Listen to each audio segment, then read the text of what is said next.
Hi everybody, I'm Ryan. Today we're going to talk about how to beat the best, or at least most popular deck in Modern, which is Red-Black Scam, also known as Red-Black Evoke. How to beat a deck should always start with understanding the deck at least to a basic level. What Scam is trying to do is play cards that I guess scam you out of the game. Its best hand being an Evoked Grief, take a card out of your hand, Undying Effect, Not Dead After All, or Undying Evil, or Feign Death. It evokes, comes back to the battlefield as a 4/3 menace, take another card out of your hand. And so now you start two of your best cards down, and they start the game with a 4/3 menace. They can also do that with Fury, where they don't take cards out of your hand, but start with a 4/4 double striker. They also have Regavan, which is essentially Death Touch to players, is a 1-mana 2/1 that exiles a card off the top of your deck and makes a treasure, and they can cast that exiled card. And of course, they have Blood Moon as well. All of these cards scam you out of the game. And they try to make it non-games. And behind that, they have a pretty good red-black mid-range shell in favor of the Mirror Breaker, a bunch of removal, and Dauthi Voidwalker, which can cast your powerful cards that they got out of your hand with Thoughtseize or Grief. Now, in understanding how this deck works, it's also important to understand the play patterns of the deck. A lot of hands that Scam keeps, they're going really all in on that turn 1 Grief or turn 1 Fury, which means playing decks that are heavy on removal, especially exile removal like Leyline Binding or Solitude, is very powerful. Well, even though they're going to take the removal out of your hand, having a lot of removal in your deck might mean you can top deck out of killing that Grief, and then your opponent will flounder some of the time. Now, the reason exile removal is important is if we don't remove it, the turn comes out, then they can just leave up another Undying Effect, and even if we Lightning Bolt or Fury or Fatal Push or whatever, they can Undying Effect again, and then we're in an even worse spot where a removal spell down and they get another card out of our hand or something. But being able to top deck that removal reasonably reliably, or have multiple pieces of interaction in our hand, so that first Thoughtseize effect, and then we can remove in response to the Undying Effect, very, very good. Also, if you happen to be playing white, playing a card like Sanctifier Envic is just insane.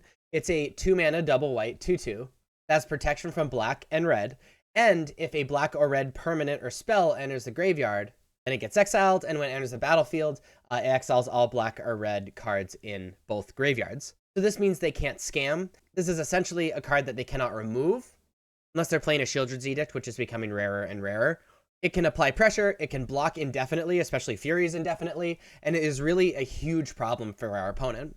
Also, playing the white and black Laylines is very powerful as well. Playing Leyline of the Void, the black Leyline, you start with it on the battlefield, and when any card enters your opponent's graveyard, it gets exiled.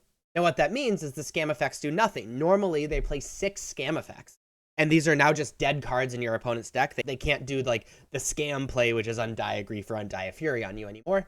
And Leyline of Sanctity means it turns off Grief and turns off Thoughtseize, and you get to keep all of the cards in your hand. With the white Leyline, you start with it on the battlefield if it's in your opening hand, and it gives you hexproof.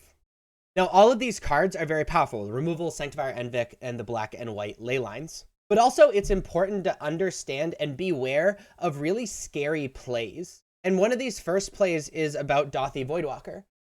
Keep track of the cards that have void counters in exile with Dauthi Voidwalker, because it doesn't need to be the same Dauthi Voidwalker that put the void counter on it as the one that casts it. And if you have a very powerful card that isn't exiled with that Dauthi Voidwalker, with that void counter on it, then future Dauthi Voidwalkers are very, very scary because it means they can cast that card. In the same sense, removing the Dauthi Voidwalker in response to a Thoughtseize when you have a powerful card in your hand is probably smart. And this is against every Fury deck, but especially against decks that can close the game very quickly like Scam can. Be careful playing a bunch of low toughness creatures into a Fury. And especially remember that they can scam a Fury and they can spread 8 damage over a bunch of creatures. And that's really scary. Sometimes you can't play around it, but be aware that's an option for a play and make sure you don't just lose the game if they have that play.